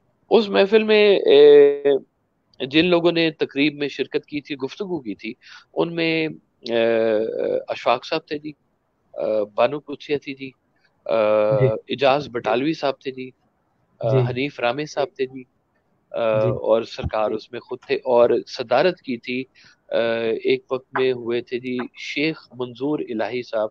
ये चीफ मिनिस्टर भी रहे हैं पंजाब के केयर टेकर दौर में जी, 1993 में जी। ठीक। तो वो उन्होंने सदारत की थी। और ये जो जिन लोगों के मैंने नाम लिए, इन लोगों की जो उस दौर की तकारीर थी, वो जरा कम रेजोल्यूशन वीडियो में कुछ मौजूद हैं कि उन्होंने क्या क्या बातें की। तो मुझे याद है सरकार जब सारे गुफ्तगू अपने कर चुके तो ताबिश साहब थे जी, जुल्फकार ताबिश साहब, जो उस तकरीब की वो एंकरिंग कर रहे थे जी। तो ताबिश साहब ने कहा कि अब तशरीफ लाते हैं जनाब वासिफ अली वासिफ साहब। अच्छा, सरकार की जो एक छोटा सा मैं नाम में आपको बता दूं, सरकार का जो पहले जो वालदैन ने रखा हुआ नाम है वो था जी मलिक मोहम्मद वासिफ। तो लेकिन ये फिर बाद में वासिफ अली वासिफ हो गया जी। ठीक। तो और वो इतना हुआ कि आईडी कार्ड में मेरे जो वालिद का नाम वासिफ अली वासिफ लिखा हुआ है, मलिक मोहम्मद वासिफ नहीं लिखा हुआ। आपकी ठीक। जो सनदें हैं, जो पुरानी डॉक्यूमेंट्स, जो FA BA की डिग्री हैं, उनमें आपका नाम मलिक मोहम्मद वासिफ लिखा हुआ है जी। वो बल्कि आपका एक शेर है, आ, आप कहते हैं कि या अली कह के उसको अपनाया, हम्म। या अली कह के उसको उसको अपना। अपनाया, उसने वासिफ बना के छोड़ दिया। क्या कहने। वाह। तो वो मौला अली से जो आपकी मोहब्बत थी, वो एक खास अंदाज में थी। मैं अगर कहूँ ना कि किसी को आपने अगर अपना पीर कहा है, बरमला, जी। तो वो मौला अली सलाम को आपने कहा है कि मेरा वाह। नाम वासिफ बासफा, मेरा हम्म। पीर सैयद मुर्तजा, मेरा विर्द अहमद मुश्तबा, मैं सदा बहार की बात। क्या कहने। सुभान अल्लाह, सुभान अल्लाह, सुभान अल्लाह। वाह। तो सरकार ने फिर वहां से उस तकरीब के बाद से जो कॉलेज था ना जी, ये कॉलेज 1983 तक चला जी, अच्छा, वहां पे इसमें एक नाबारूद सवाल में। आया है, काशिफ, एक जी सवाल है कि जी जी। ये बताइए कि हजरत सरकार की जो रूहानी ताल्लुकात का सफर है, वो किन किन लोगों के साथ रहा। उसमें तो आपने तीन हस्तियां बताई, लेकिन कोई जी ऐसी हस्ती जिनके साथ वो बहुत ज्यादा अटैच रहे, बहुत ज्यादा वाबस्ता रहे, इस हवाले से बताइए। पीर साहब देवल शरीफ के साथ जी आपका जाहिरी तौर पर जो वक्त है वो बहुत ज्यादा गुजरा जी। जी। कुछ ऐसे वाकयात भी हैं कि जिसमें कुछ पुराने वक्तों के लोगों के साथ भी आपकी तरबियत के कुछ अंदाज थे। क्योंकि मैं समझता हूँ कि ये लोग जितने भी औलिया अल्लाह हैं, ये हैं, ये थे नहीं। कलमा ठीक। जिनका है वो हैं, वो थे ठीक नहीं। है। ठीक जब है। आप पढ़ते हैं ना कि ला इलाहा इल्लल्लाह मोहम्मद रसूलुल्लाह, तो कहते जी। हैं कि आप हैं, थे नहीं फिर। है कहते हैं, हम हमारे लिए तो वो हैं। तो इसी ठीक है। तरह से जो अल्लाह के जो वली हैं, वो भी इस दौर में भी मौजूद हैं, चाहे उनके आस्थानों की शक्ल में वो मौजूद हो या वो जाहिरी जिंदगी में मौजूद हो, वो मौजूद रहते हैं जरूर। क्योंकि सरकार ने कहा कि मेरी कुछ तरबियत जो है पीर साहब देवर शरीफ के साथ रही, कुछ हसन मियां सरकार की से रही, और कुछ मेरी तरबियत जो है वो हजरत दाता गंज बख्श के साथ रही है। वाह वाह वाह वाह। अच्छा, इसमें भी वो मुझे कशफुल मखलूक एक में एक बात दर्ज है कि जो शख्स चाहता है कि तसर्रुफात, तसव्वुफ और मारिफत, इरफान और सूफियाना और कुर्ब कुर्ब के सारे जलवे, सारी चीजें पाए, तो वो हुजूर आपने लिखा है कि मेरी कशफुल मखलूक को पढ़े और मेरे साथ मुलाकात करे। बेशक आप मुलाकात, और एन बिल्कुल मुलाकात, और जब आपकी जब वहां पे हाजिरी होती थी तो वो हाजिरी सवाल जवाब वाली हाजिरी होती थी, वो सिर्फ कैफियत वाली नहीं थी, जी गुफ्तगू वाली हाजिरी होती थी। मुझे एक दफा सरकार ने बताया कि अ, मुझे तमाम सलासिल के बुजुर्गों ने फैज दिया है, ये मुझे एक दफा आपने फरमाया। सही। कहते हैं कि एक दफा मैं ऐसे ही बाजार में जा रहा था तो एक शख्स ने मेरा हाथ पकड़ लिया और कहा कि चलो मेरे साथ। तो मैंने कहा कि जी आप कौन है? तो हम्म। उन्होंने अपना नाम बताया कि मेरा नाम है अली बिन उस्मान। हाँ हाँ। तो वाह मैंने कहा कि जी आप तो दाता साहब हैं? उन्होंने कहा हम दाता साहब हैं, चलो हमारे साथ। तो वाह वाह। कहते हैं फिर मैं उनके साथ गया, और फिर आगे की बात मुझे नहीं बताई कि मेरा ज़र्फ छोटा था, मुझे मुझे सिर्फ इतनी बात ही बताई जो मेरे लिए जिंदगी का असासा है, बहुत कीमती बात। इस तरह से आपने फरमाया कि कुछ पुराने बुजुर्गों की जो संगत थी मुझे वो मैसर हुई, और ये हर शख्स का नसीब नहीं होता जी, कि उन लोगों के लिए खास बात होती है जिनके साथ कोई ड्यूटी अपॉइंट हुई भी होती है। ये ठीक। उसके बगैर ये वारदातें इस तरह से नहीं होती हैं कि एक बहुत बड़ी दुनिया इस वक्त वासु साहब को पढ़ रही है, एक बहुत बड़ी दुनिया उनके फरमुदात के ऊपर अमल कर रही है, उनका जिक्र कर रही है। आज आपके विसाल को 27-28 साल हो चुके हैं, 27 साल हो चुके हैं। तो 27 साल के बाद उनका जो नाम उस वक्त था उसकी निस्बत आज बहुत बड़ा नाम है, और बहुत ज्यादा चीजें सामने आ चुकी हैं, और बहुत ज्यादा लोग क्या बात। मुस्तफीद हो रहे हैं। उस वक्त जब महफिल हुआ करती थी तो मुझे याद है दो महफिल होती थी हफ्ते में। एक जुमेरात को महफिल होती थी जो हमारे घर पर हुआ करती थी, सवाल जवाब की महफिल, और जो जुम्मे की महफिल होती थी वो अपने किसी चाहने वाले के घर हुआ करती थी, जिसमें अशफाक साहब, बटालवी साहब, ये सारे जो एक ग्रुप था खास जी। तरबियत वाला जो था, ये जुम्मे की महफिल में आया करते थे। और जुमेरात की महफिल में अशफाक साहब वगैरह जो है ना ये लोग नहीं आया करते थे। जुम्मे की महफिल में जरा और किस्म की कैफियत वाले लोग आया करते थे। अच्छा, इसमें इसमें और जो एक और सवाल है कि कासिम अली शाह साहब या इस तरह के जो लोग हैं जो जो जी बहुत जिक्र करते हैं, जो वो बात करते हैं, तो हजरत वासिफ अली वासिफ रहमतुल्लाह अलैह का, सैयद कासिम अली शाह साहब और इस तरह के लोग बहुत जिक्र करते हैं। तो जी वो बेशक देखेंगे करते तसरुफ, देखिए आपने जो तसरुफ का जिक्र पहले किया कि बिना मुलाकात भी वो चीजें अता कर रहे हैं, कुछ मुलाकात के साथ अता कर रहे हैं। और आप देखेंगे इस वक्त एज ए स्पीकर, मतलब देखा जाए तो हमारे बहुत सारे नामवर लोगों में सैयद कासिम अली शाह साहब का नाम हैं, इसमें कोई शक नहीं है जी। जी। उन्होंने कुछ अर्सा पहले जिक्र भी किया कि मोटिवेशनल मैंने स्पीकर। तकरीबन कोई 4,000 4,500 वीडियोस में मैंने सरकार वासिफ साहब का नाम लिया है, उनकी बातें कोट की हैं, उनके फरमुदात कोट किए हैं, और मेरी जिंदगी को बहुत बड़ा असर है। और इस तरह के कासिम अली शाह जैसे तो लोग मशहूर है ना जी, कोई जो नहीं भी मशहूर हैं जी। उनकी जिंदगी के ऊपर भी जो है वो लोगों की जिंदगी के एक ऊपर एक आपकी रिक्वेस्ट है एक काशिफ भाई, आवाज जी थोड़ी रिपीट हो रही है ताकि मैं चाहता हूँ लोगों तक बात दोबारा से पहुंच सके। अगेन लिंक जी लीजिएगा, उतनी देर में हम चलाएंगे कि वो कलाम मैं वासिफ है आता ना, हूँ। चंद अशआर भी जी पढ़ाया जी जाए। जी जी मैं आता हूँ।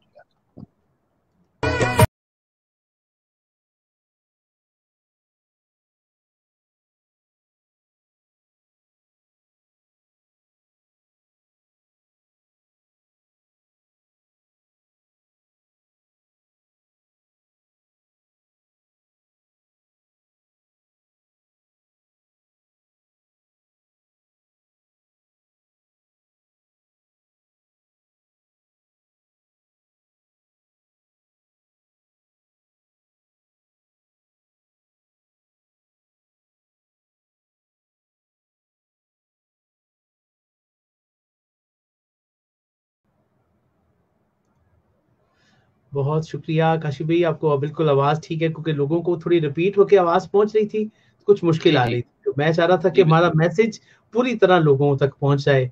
जी बिस्मिल्लाह। जी बिस्मिल्लाह रहमान रहीम जी। आ, ये जो जुम्मे की महफिल थी जी, इसमें जरा इंटेलेक्ट किस्म के जो लोग थे ना जी, वो ज्यादा आया करते थे, जो सवाल ज्यादा करने के जो शौकीन लोग थे ना जी, जी और टेढ़े टेढ़े सवाल करने वाले लोग, और जो मौलवियों के हत्थे नहीं चढ़ते लोग, जिन्होंने समझा हुआ कि जो ये मौलवी हजरात हैं, ये जो उलमा हजरात हैं, हमारे पास जो नॉलेज है उससे बहुत ज्यादा है, और they normally don't follow them. वो आज भी ऐसे वो लोग मौजूद हैं कि जो मशाइख के या उलमा हजरात के हत्थे नहीं चढ़ते, वो सरकार वाइस साहब के हाथों जबा हो जाते हैं। ये मैंने देखा हुआ है। अच्छा, इस पे थोड़ी वजाहत मैं चाहूंगा कि क्योंकि उलमाए कराम दीन का काम करते हैं, वो भी एक अंदाज है। लेकिन मुझे ऐसे लगता है, क्योंकि मैं एजुकेशन के साथ कुछ ना कुछ वाबस्ता रहा हूँ, मुझे कभी भी यूं लगता है कि जी मॉडरेशन के जो बच्चे हैं वो दीन और मजहब से दूर होते हैं। तो शायद अल्लाह वालों ने ऐसे लोगों की ड्यूटी लगा रखी है, अल्लाह करीम ने ऐसे लोगों को चुन रखा है, अल्लाह वालों की रस्ते से ये लोग चुने जाते हैं। और फिर ये वो मॉडरेशन और मॉडरेट किस्म के एजुकेटेड लोग जो होते हैं, जो दीन और मजहब और इससे बहुत दूर होते हैं। ये मेरी अपनी राय है, आप इस पे क्या कहेंगे? मुझे ऐसे लगता है कि अल्लाह ने देखिए जी, हर इस दौर तरह में के जो लोग हैं उनको चुना होता है इस काम के लिए। ये मैं इनको कहता हूँ कि ये मुजद्दद लोग होते हैं जी। ये तजदीद करते हैं उस रूहानियत की, कि जो उस वक्त के लिहाज से जो जरूरी होती है। जी अगर हजरत ख्वाजा मोइनुद्दीन चिश्ती अला रहमा ने अगर उस दौर में कवाली शुरू करवाई थी, तो उसके पीछे भी जो है वो बात यही थी कि उन्होंने तजदीद की थोड़ी सी रूहानियत में, और लोगों के लिए सहूलत पैदा की कि वो आसानी से इस्लाम के रास्ते के ऊपर चलना शुरू करें। जो उलमा जो सूफिया कराम की जो तालीमात हैं, जो औलिया अल्लाह की जो तालीमात हैं, वो सिर्फ और सिर्फ हैं ही इसलिए कि वो लोगों को पकड़ पकड़ कर अल्लाह और अल्लाह के हबीब के रास्ते के ऊपर चलाएं, और उस मोहब्बत से उनको फैजियाब करें जिसमें वो खुद भी मुब्तला होते हैं। जी वाह आपको आवाज आ वाह, रही है मेरी? बिल्कुल आवाज आ रही है। मैं एक जी। बहुत तो खूबसूरत ये जो सरकार का जो था ना जी, चेहरा मुबारक, जी आपने देख रखा है, क्लीन शेव जी वाले बाबा जी हैं जी। जी तो दाढ़ी जो है वो कईयों की नजर आती है और कईयों की अंदर होती है दाढ़ी जी, आपको पता ही होता है अल्लाह अल्लाह कि अकबर। वो दिखाने के लिए नहीं है, लेकिन होते वो अंदर से पूरे ही हैं जी। तो सरकार की एक दफा मुझे याद है, किसी ने, एक वो फौजी थे, कर्नल साहब, जी उन्होंने कहा भाई साहब आपने दाढ़ी क्यों नहीं रखी हुई? तो आपने कहा कर्नल साहब आप यूनिफॉर्म पहनते हैं? उन्होंने कहा जी बिल्कुल मैं पहनता हूँ यूनिफॉर्म। तो आपने कहा जी आपका एक इदारा होता है जो खुफिया एजेंसी होती है? उन्होंने कहा जी बिल्कुल होती है। आपने कहा वो यूनिफॉर्म पहनते हैं? तो उन्होंने कहा नहीं हाय, जी, वो यूनिफॉर्म नहीं पहनते। तो आपने कहा हम इस इदारे के वो लोग हैं जो यूनिफॉर्म नहीं पहनते, लेकिन हैं हम वही वाले लोग। अल्लाह अकबर अल्लाह अकबर अल्लाह तो वो कुछ लोग जो है ना जी, वो उनकी जिनकी खास ड्यूटी होती है। अब ये इस दौर के ऐसे लोग थे जो बुजुर्गों के हाथ चूम चूम के, और मसाजिद में, ये अब तो बहुत सुकून है जी। जब मैं ये 86 87 की मैं आपको बात बताऊं कि जी उस वक्त कुफर के फतवे एक दूसरे के ऊपर बहुत ढेर सारे लग रहे थे। हर अकीदा दूसरे अकीदे के बहुत ज्यादा खिलाफ था, और या रसूल अल्लाह कहने पे और ना कहने पे बहुत झगड़े हो चुके हुए थे, शिया सुन्नी फसादात बहुत ज्यादा थे। ऐसे दौर के अंदर उल्मा कराम और मशाइख जो थे, ये इस हद तक मतलब नैरो हो चुके हुए थे कि जो तबका था इस्लाम के ऊपर चलने वाला, वो इनको रुजू नहीं कर रहा था।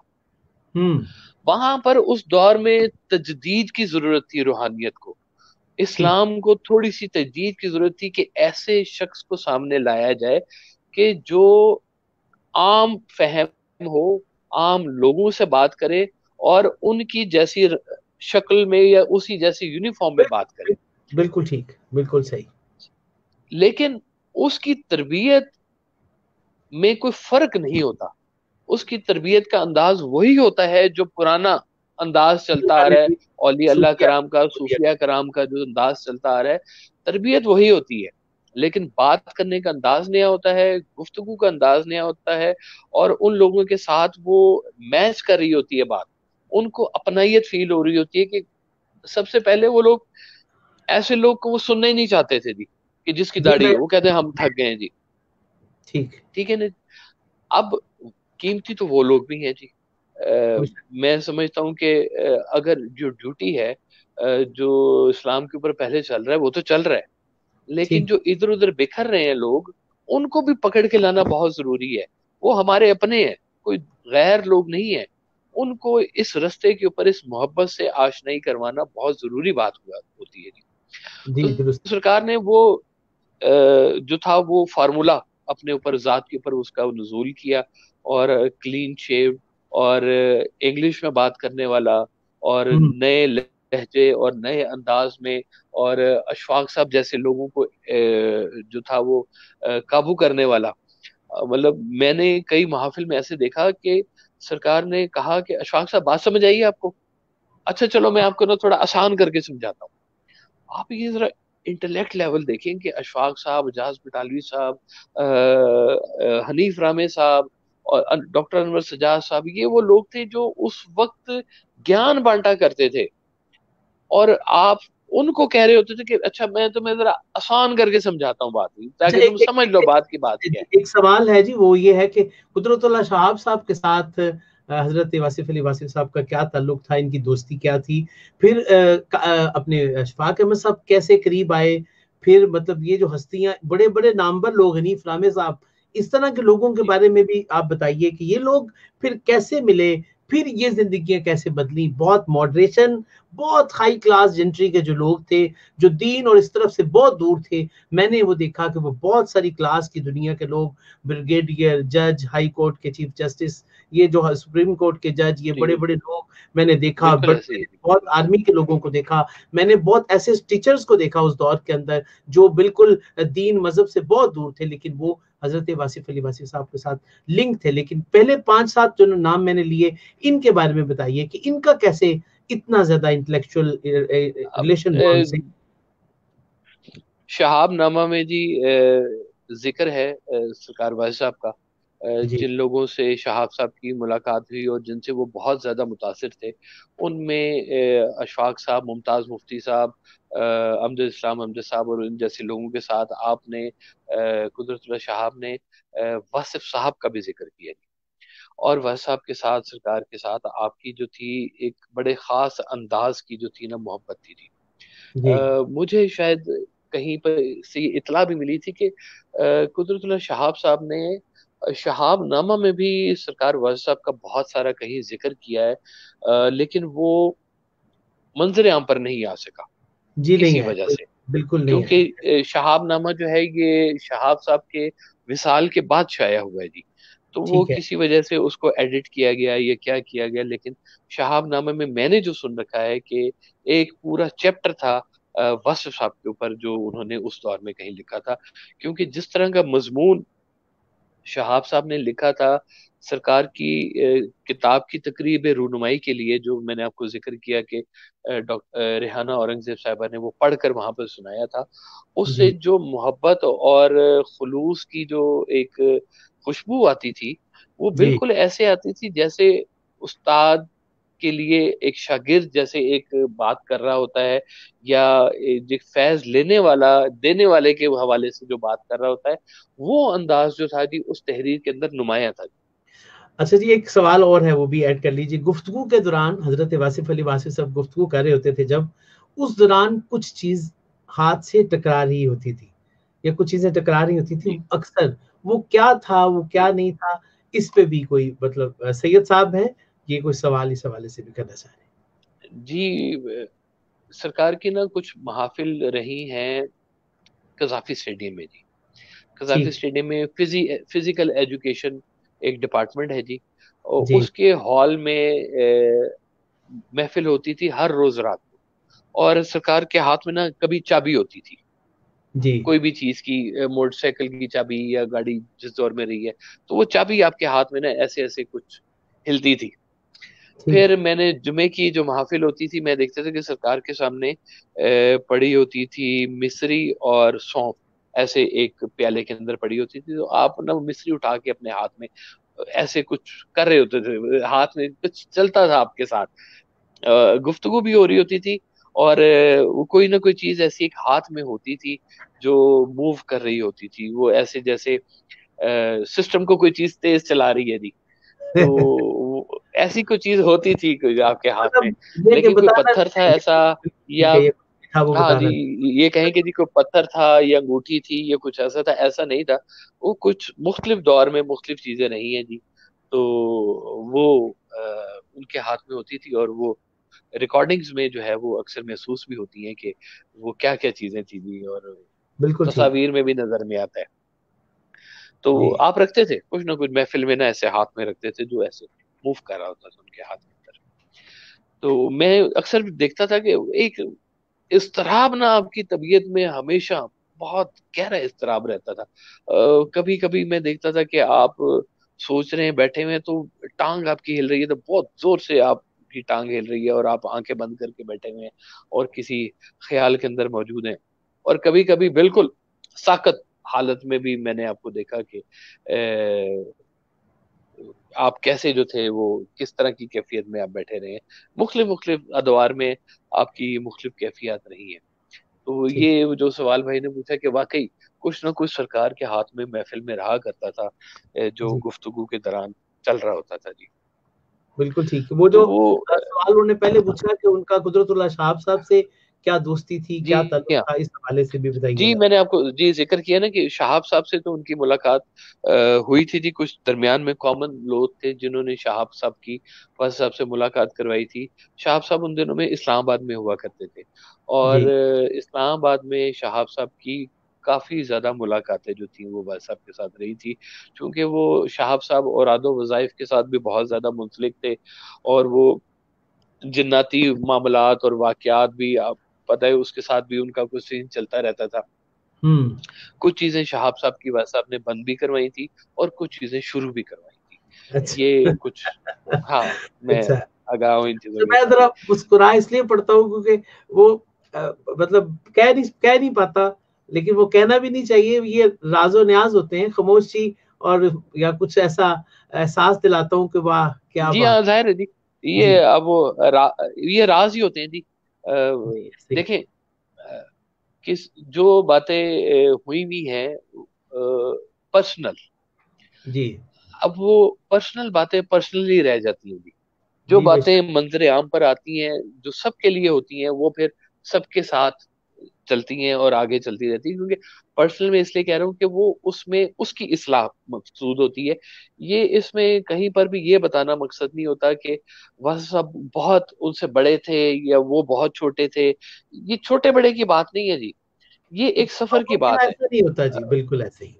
जी, जो बड़े लोग होते हैं ना जी, जो बड़ा दिमाग रखते हैं, बड़ा ज़र्फ रखते हैं, वो अपने साथ वालों को पीछे नहीं छोड़ के जाते, वो साथ लेके चलते हैं, और जी उनकी तरबियत के किसी न किसी हवाले से उनको साथ रखते हैं, कोई ना कोई बात समझाते हैं। मुझे याद है अशफाक साहब ने एक सवाल पूछा, बड़ा खतरनाक एक सवाल पूछा कि भाई साहब, एक ये इस तरह के लोग भी जन्नत में जाया करेंगे? किसी का नाम लेके कुछ ऐसे हिकारत से कुछ बात की अशफाक साहब ने कि जी। भाई साहब, इस जैसे लोग भी जन्नत में जाएंगे?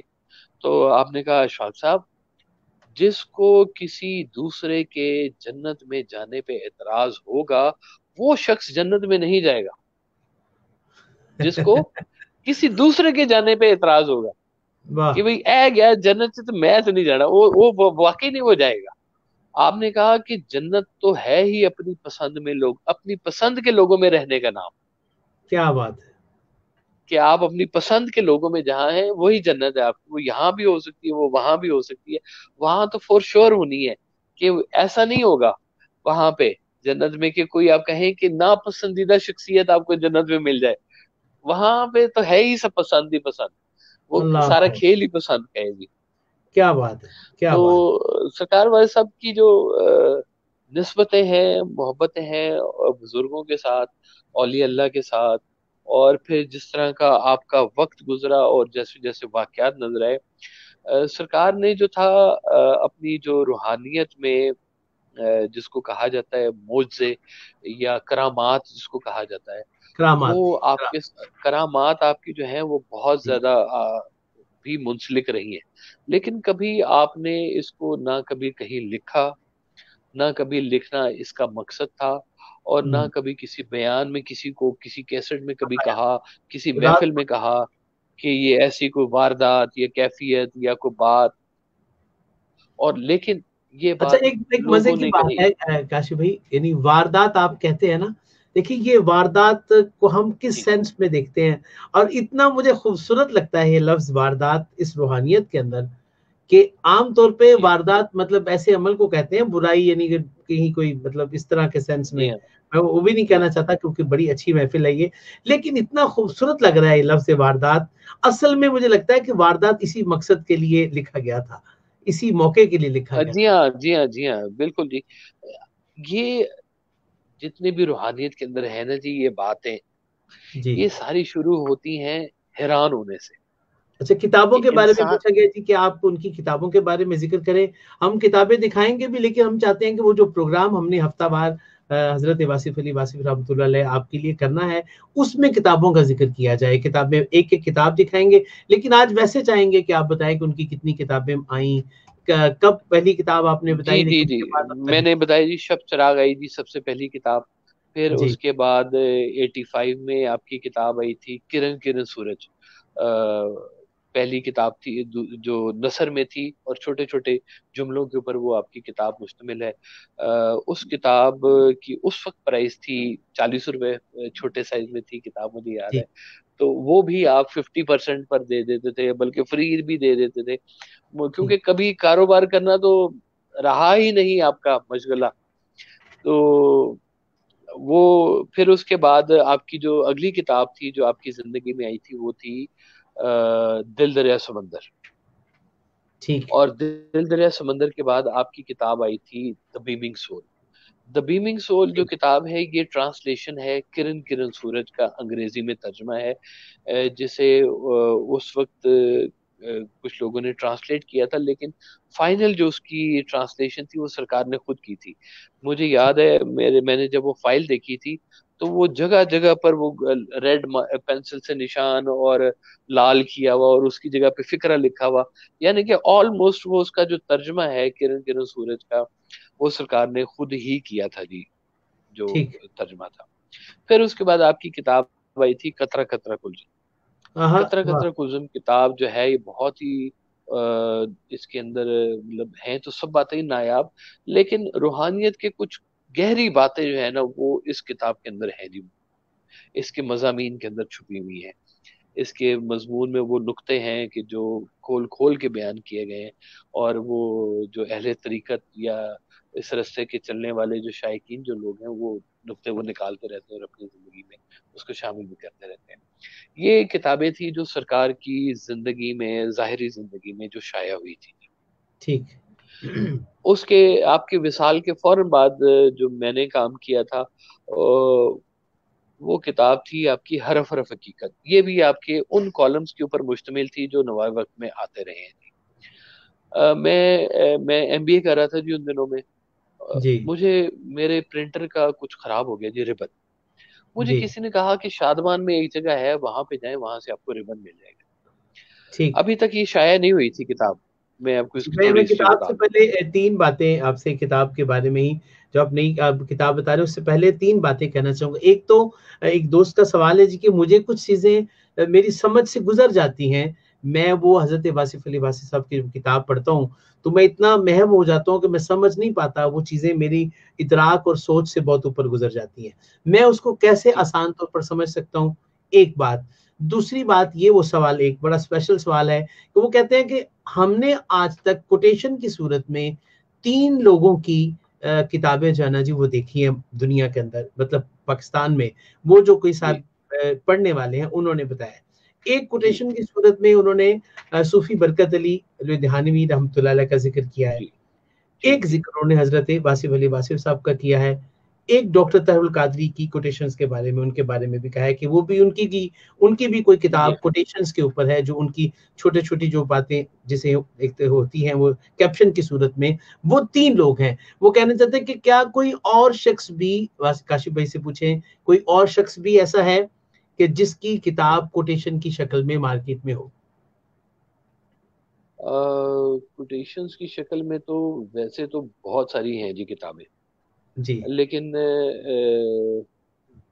जो मुस्तनद है ना जी किताबें, जी। वो ये 3 नाम जो आपने लिए हैं ये मुस्तनद किताबें हैं, क्योंकि ये अंदाज है, छोटी छोटी कोटेशंस का जो अंदाज है ये मौला अली से शुरू हुआ। अल्लाहु सबसे अकबर! पहली जो कोटेशंस की जो किताब है वो मौला अली अलैहिस्सलाम की है। ठीक है। उनके जो छोटे छोटे फरमुदात जो हैं वो नहजुल नहजुल बलागा में ही बलागा है। में खुतबे भी हैं, जी, खुतबे भी हैं, लेकिन छोटी छोटी कोटेशंस इतनी सी मुख्तसर बात के अंदर पूरा एक जहान जिसके अंदर मौजूद होता है, फसाद। वो मौला अली सलाम के जो है। और जो आपके फॉलोअर हैं वो मौला अली की तरफ से वो शरबत उनको भी मिला कि वो उन्होंने भी फिर आगे कोटेशंस जो थी उन्होंने लिखी। जी, क्योंकि आप कहते थे कि फिक्रों में से मजमून जो है ना जी वो ऐसे नहीं निकलते, मजमून में से फिक्रा आता है। यानी कि पीछे ठीक। पूरा एक ख्याल होता है, एक पूरी वाह! थॉट होती है जिसका एक आगे एक छोटा सा फिक्रा ऐसे बयान होता है, और वो पूरा मजमून जैसे खुल के सामने आ जाता है। अगर अल्लाहु कोटेशन में आपकी कोटेशन है जैसे कि किसी चीज को छोटा समझने के लिए जरूरी है या हुँ। उसे दूर से देखा जाए या गुरूर से देखा जाए। हाय, हाय, हाय, हाय! वाह, वाह, वाह! वाह, वाह, वाह! क्या कहने, तो क्या इसके कहने। पीछे पूरा एक जहान है। तो जैसे एक आपका एक शेर है कि वासिफ बहस अबस है अमीरो गरीब की, वासिफ बहस अबस है अमीरो गरीब की, हुँ। जब तक अबूरे फलसफाए खैर व शर ना हो। अल्लाहु अब अकबर! ये कुछ पीछे पूरी खैर और शर की कहानी है, एक पूरा मजमून है जिसका ये इस फिक्रे के अंदर जो है ना वो कहा गया है कि ये ऐसे नहीं कहा गया कि ये खैर, जब तक आपको इस फलसफे के ऊपर अबूर नहीं होगा तब जी, तक अमीर और गरीब की डेफिनेशन नहीं हो सकती पूरी। ये अल्लाहु अकबर! पैसे का खेल नहीं है, ये अमीरी गरीबी का ताल्लुक कहीं और छुपा हुआ है, कोई और कहानी है इसके पीछे। तो बिल्कुल। सरकार ने ये जो मजामीन थे जी, फिर उस दौर में जब महफिल किताब होती जो थी आप तो किताब बताने लगे थे, उसके बारे में ज़िक्र कर लें, क्योंकि काश में भी बहुत सारी सवाल चीज़ें बाकी हैं, लेकिन क्योंकि वक़्त हमारा जा रहा है, तो मैं वो किताब जिसका आप एक ज़िक्र हम चाहेंगे कि अगर आप इसको इसको इसी को कंटिन्यू करते हुए एक सेशन और इस हवाले से किया जाए, अगर आपकी इजाज़त हो तो? जी बिस्मिल्लाह जी, ये लोगों के बड़े कीमती सवाल है। ये जी, सवाल बिल्कुल इकट्ठे होने चाहिए जी, और इन पे बात होनी चाहिए। जो मुझसे जो सरकार की मेहरबानी से जो मैं बयान कर सका उसके ऊपर जरूर मैं बयान करूंगा। जो मेरा नॉलेज है या जो मेरी याददाश्तों के अंदर जो बातें हैं वो जी। मैं आपके साथ जरूर शेयर करूंगा। मुझे तो खुशी वो जो होती है। किताब का एक ये ज़िक्र था, तो वो आप फरमा लें, फिर हम इसके अगले अगले सेशन के लिए जी नेक्स्ट वो में फिर आप। जी हाँ, वो किरण किरण सूरज का जी वो जिक्र हो रहा था कि अच्छा वो मैं जिक्र कर रहा था कि जी मुझे किसी ने कहा कि वो रिबन जो है ना जी वो जी, वहां से मिलेगा जी। तो जी, मैं जब उस शॉप के अंदर गया तो वो रिबन की शॉप थी, और मैंने साथ देखा कि एक शख्स कंप्यूटर के ऊपर सरकार जी, वाहिद साहब की कॉलम जो है वो टाइप कर रहे हैं। तो ठीक है, ये वो वाले कॉलम थे जो अभी छपे नहीं थे। ठीक है। तो मैंने उससे पूछा कि भाई ये कॉलम वास्तु साहब के, मैं पढ़ता हूँ वास्तु साहब को, तो ये कॉलम, उन्होंने कहा जी हाँ उनकी कोई किताब तैयार हो रही है। तो अब मेरे कान खड़े हो गए कि भाई किताब तो सिर्फ काशिफ पब्लिकेशन तैयार करता है, हम तैयार करते हैं, ये कौन साहब है जो किताब तैयार कर रहे हैं। जी, तो मैंने उससे कहा कि भाई मैं उनका बेटा हूँ, तो ये किताब कौन तैयार कर रहा है। तो उसने कहा जी मैं नहीं आपको बता सकता, हमारा ट्रेड सीक्रेट है, ये है वो है। तो मुझे बहुत खलबली, मैंने थोड़ा जोर भी उसके ऊपर डाला, उसने कहा कि जी मैं नहीं आपको बताऊं। हुँ, मैंने फौरी तौर पे वो एक दो अपने वकील थे उनको मैंने फौरी तौर पे बुलाया, उस जी, इलाके की पुलिस पकड़ी और मैं वहां पे चला गया। मैं कहा अब बता अभी कौन कर रहा है ये काम। उसने कहा जी वो फलां पब्लिशर है जी, और वो ऐसे है। मैं फिर फलां पब्लिशर के पास गए और वो मसला सारा वो हल किया, और फिर हमने उस किताब को खुद शाये किया। उस किताब का नाम था हरफ हरफ हकीकत। ये आपकी आखिरी मजामीन की किताब थी जी। आखिरी, इसके बाद मज़ामीन की किताब और कोई नहीं आई। लेकिन ये भी मैं समझता हूँ आपकी करामत थी कि एक ऐसी अनहोनी जगह पर, जहाँ पे ना मेरा कोई वाकफ, ना मैं कभी जिंदगी में पहले गया, और मुझे ऐन उस वक्त वहां पे पहुंचाया गया कि देखो ये काम हो रहा है, इसको रोको, पकड़ो इसको, देखो क्या करना है इसको। तो अल्लाह।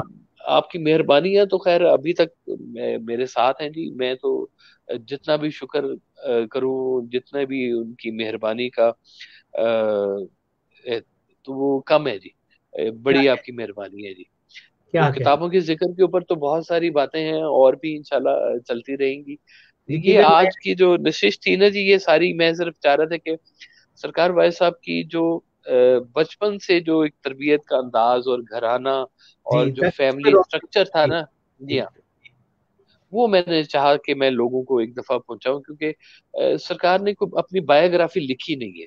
खुद नहीं लोगों लिखी। ने पूछा कि जी आप कब लिखेंगे, तो आपने कहा कि अगर ये कोई बहुत अहम चीज होती तो मैं जरूर लिख देता। क्या मेरी बात। अहम चीज है मेरी बात, मेरी बात के ऊपर फोकस करो कि मैं क्या कह रहा हूँ। ये बात वाह। थी जरूरी जो। लेकिन मैं समझता हूँ कि जो आपके चाहने वाले हैं उनको जरूर उनके अंदर ये प्यास मैं होती है, यकीनन वो खुद ये चाहता हूँ जानने कि की। अभी बहुत सारी चीजें काशिफ, क्योंकि 1.5 घंटा तकरीबन होने को है और अभी बहुत जी सारी हाँ। चीजें भी बाकी हैं। यानी एक एक जी किताब के बारे में बात तो हम एक सेशन में करते रहेंगे, लेकिन मैं उनकी जिंदगी की सारी पहलुओं को मैं चाहता हूँ कि 2 प्रोग्राम्स कर लिए जाए, लेकिन लोगों तक बात पहुंच जाए। फिर अगर उसको कोई तहरीर की शक्ल में लिखना चाहता है, कोई किताबचे में देना चाहता है, बुकलेट में बनाना चाहता है, तो उसको जमा करके सारी की सारी आपकी इजाजत के साथ वो आपको दे दे, या खुद आपसे जिस तरह वो मुआवनत करना चाहे, जी, जरूर हम बिस्मिल्लाह चाहेंगे। बिस्मिल्लाह, मोस्ट वेलकम आपको जी। बहुत मैं सारे तो लोगों मुझे का बहुत सलाम है काशिफ भाई, दुनिया भर से जी बिस्मिल्लाह मैसेजेस हैं, बिस्मिल्लाह जी दुनिया बिस्मिल्लाह। भर से आपको बड़े स्टूडेंट्स हैं, बहुत पढ़े लिखे लोग हैं जो आपको सलाम कह रहे हैं। और इस उम्मीद के साथ इंग्लैंड, अमेरिका, मुख्तलिफ जगहों से बहुत सारे मैसेजेस हमारे तक पहुंचे। और यकीनन वक्त की किल्लत की वजह से मैंने वो सब सवालात आज नहीं लिए, लेकिन उनसे प्रॉमिस है कि नेक्स्ट मंगल वाले दिन रात को इसी वक्त में आप इसका दूसरा हिस्सा देखेंगे। और हम जी चाहेंगे कि बिस्मिल्लाह। इससे भी ज्यादा से ज्यादा बातें, आपके कॉल्स भी नहीं ली क्योंकि वक्त ज्यादा हो रहा था, मैं सवालात इतने ज्यादा थे कि अभी देखिए कलंदराना सूरत, क्या बात है काशिफ भाई, आपको सलाम। और सिकंदराना मिजाज, कलंदराना सूरत, बहुत सारी बातें हैं जो करने वाली अभी बाकी हैं, तिश्नगी बाकी है। यकीनन इस उम्मीद के साथ कि आप हमारा ये प्रोग्राम देखते रहेंगे। और खास तौर पर उन लोगों के लिए मैं चाहूंगा कि आज आपने समझा है कि लोगों की ड्यूटियां लगती हैं, सिर्फ चेहरे ना दिखा करें, आप ये देखा करें कि अल्लाह करीम उनसे कितने बड़े बड़े काम ले रहा है।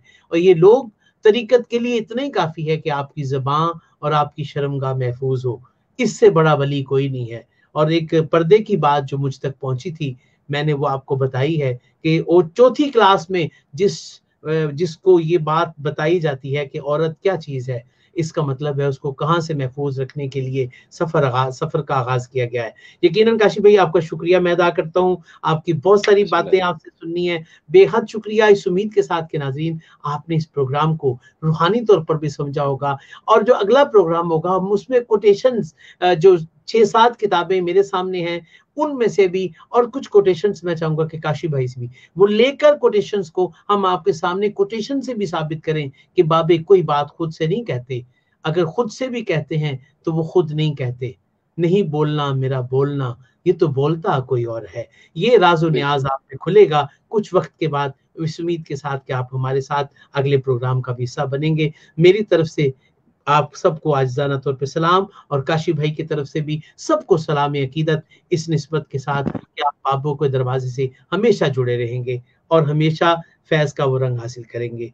वस्सलामु अलैकुम व रहमतुल्लाहि व बरकातहू।